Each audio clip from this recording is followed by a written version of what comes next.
Il partito ha deciso a coinvolgere il territorio e in prima battuta gli amministratori comunali, ovviamente quelli del PD, un forum aperto che viaggerà sulla rete ma che sarà scandito anche nella sede. È un'idea lanciata dal segretario provinciale di Agrigento Giuseppe Zambito.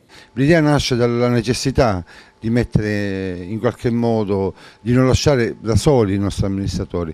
Noi abbiamo tantissimi amministratori locali molto bravi, però in particolar modo su alcuni argomenti spesso non hanno una interlocuzione e allora mettere insieme vuol dire rafforzare in qualche modo ogni singolo amministratore e dare a tutti la possibilità di confrontarsi. E a proposito di amministratori comunali, non passa inosservata la presa di posizione di Zambito nei confronti del sindaco renziano Zambuto, reo di aver accompagnato il nuovo commissario Termine nella sede dell'ASP di Agrigento nel giorno del suo insediamento. Oggi però Zambito ridimensiona il caso. Tra me e Zambuto c'è un ottimo rapporto, io non bacchetto nessuno assolutamente, tra l'altro in questa cosa dei forum Marco Zambuto avrà un ruolo primario in quanto sindaco del capoluogo.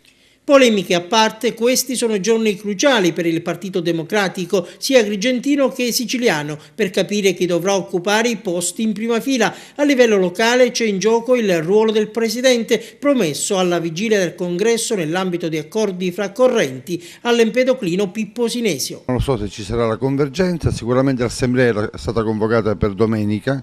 Purtroppo la coincidenza col congresso regionale non ci consente di svolgere l'assemblea al giorno 2 e quindi siamo costretti a rimandarlo. Per quanto riguarda i candidati io sono per un dibattito libero, per cui se ci saranno altre proposte che ben vengono e alla fine, come si fa in democrazia, chi ha più numeri vince, insomma.